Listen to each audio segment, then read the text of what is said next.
एक बच्चा जो स्कूल जाने से बहुत डरता है, खासकर तो स्कूल में टीचर से। टीचर और सेकंड बात ये है कि वो अपने जो टीचर के द्वारा दिए गए होमवर्क से ज़्यादा डरता है। ऐसा ही एक बच्चा था और वो स्कूल में देरी के लिए रवाना हुआ और उस बच्चे का नाम था फ्रेंच। ठीक है। और उसी के जो टीचर थे उसका नाम था M Hemal. M Hemal teacher हो गए, फ्रेंड्स उस एक बच्चा हो गया। तो hello everyone, I am Yogita, class 12th। जो मोस्ट मेमोरेबल चैप्टर है द लास्ट लेसन, उसके जो ऑथर है वो है अल्फोंस डाउडेट। और एक बच्चा फ्रेंड्स जो स्कूल के लिए देरी से रवाना हुआ, यानी वो उठा भी देरी से, लेट हो गया और फिर स्कूल के लिए भी देरी से, क्योंकि उसे एम एम एल के द्वारा जो दिए गए पार्टिसिपल्स थे उनके बारे में उसको शुरुआती ज्ञान के बारे में भी नहीं पता था। ठीक है। वो एम एम एल जो पार्टिसिप होमवर्क दिया था उसके बारे में नहीं जानता था, तो उसने सोचा कि मैं स्कूल ही नहीं जाता हूँ, कहीं और चला जाता हूँ। ठीक है। तो वो जंगल में गया, वहाँ पक्षी चहचहा रहे थे, आरा मशीन के पीछे खुले मैदान में पर्शिया के जो सिपाही थे वो ड्रिलिंग कर रहे थे। वह सब था पार्टिसिपल्स के जो नियम थे उनकी तुलना में अधिक जो अट्रैक्टिव था, टेम्पटिंग था। लेकिन जो फ्रेंच था उसमें इन सबको रेजिस्ट यानी कि प्रतिरोध करने की, अपनी इच्छा पर नियंत्रण करने की क्षमता थी और वह तेजी से स्कूल के लिए दौड़ पड़ा। जब वह स्कूल के लिए गया तब बीच रास्ते में उसने नोटिस बोर्ड के सामने लगी हुई भीड़ को देखा और भीड़ को देखने पर उसने सोचा कि क्या मामला हो सकता है। बिना रुके हुए उसने मन ही मन में सोचा कि ये सब कुछ क्या हो सकता है, क्योंकि जब भी फ्रेंको पर्शियन वॉर है, हारी हुई बैटल है, मिलिट्री ऑर्डर्स और जो भी बुरी खबरें थी वो उस बुलेटिन बोर्ड पर ही आती थी।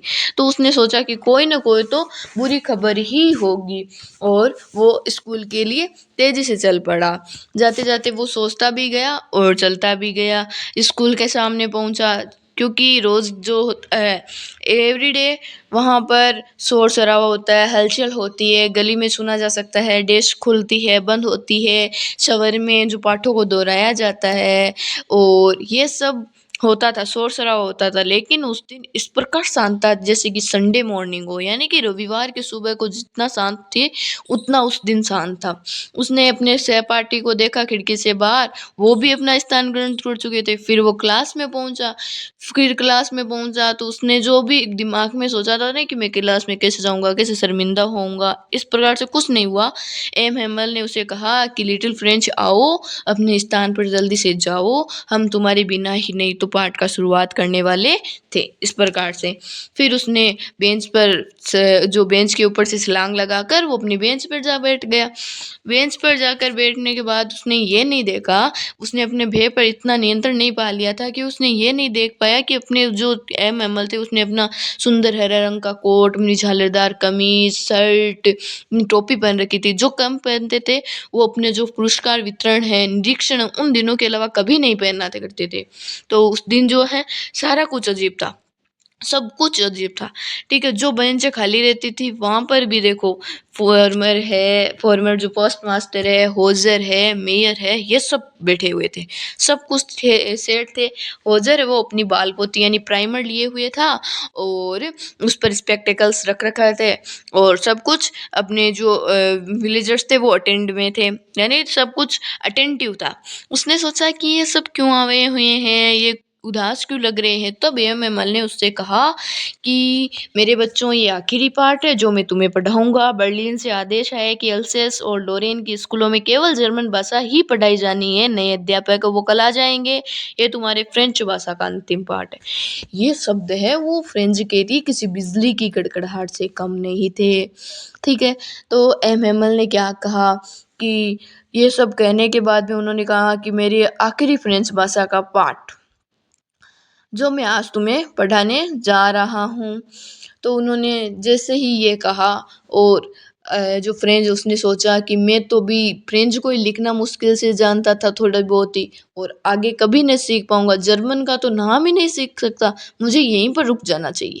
ठीक है, फिर क्या हुआ कि कमरे में जो लोग बैठे थे, उनमें सब दुखी दिखाई दे रहे थे और जो वो आए क्यों थे? क्योंकि जो अध्यापक थे एम हेमल, उनकी 40 वर्ष की निष्ठापूर्ण सेवा के लिए धन्यवाद देने के लिए और देश के प्रति सम्मान प्रदर्शित करने के लिए वो आए थे। और फ्रेंड्स को जो किताबें आज तक क्या लग रही थी, बोझ लग रही थी, भार लग रही थी, वो क्या है कि अब उसे लग रही थी कि वो तो मेरे पुराने मित्र की तरह लग रही थी अब उसे, जिन्हें वो न तो त्याग सकता है और न उनका कुछ कर सकता है। तो एम हेमल ने उसे कहा कि उसका नाम पुकारा और उससे पार्टिसिपल्स के बारे में पूछा। एम हेमल ने कहा कि जाऊँगा तो हाँ जी, लेकिन पार्टिसिपल्स के बारे में तो पूछ के ही जाऊँगा। तो पार्टिसिपल्स के बारे में उससे पूछना शुरू किया और फ्रेंड ने सोचा कि आज तो मैं गुरुजी को सब कुछ बता देता हूँ।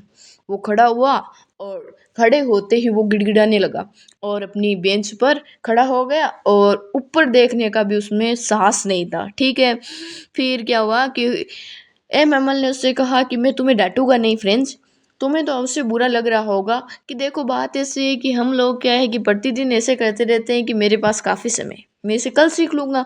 अब देखो हम कहाँ आ चुके हैं।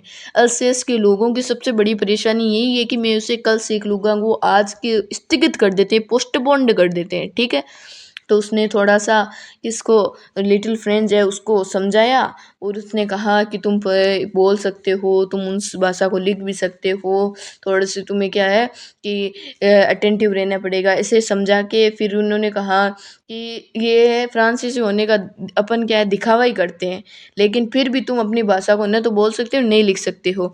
फिर उन्होंने कहा कि जब तक वे अपनी भाषा अपनी जो दुनिया की सबसे सुंदर भाषा बताई किसको, फ्रेंच को, और सर्वाधिक स्पष्ट लॉजिकल। फिर उन्होंने कहा कि जब एक व्यक्ति है वो कोई राष्ट्र गुलाम बना लिया जाता है, व्यक्ति नहीं कोई राष्ट्र है यहाँ पे ए पीपल, तो राष्ट्र गुलाम बना लिया जाता है तो अपनी भाषा से पक्की तरह जुड़े रहते हैं तब तक कि क्योंकि उसके पास अपनी जेल से निकलने की चाबी उनके पास ही रहती है। ठीक है, तो ये उसके जेल से निकलने की चाबी रहती है, इस प्रकार कहकर उन्होंने व्याकरण पढ़ाई।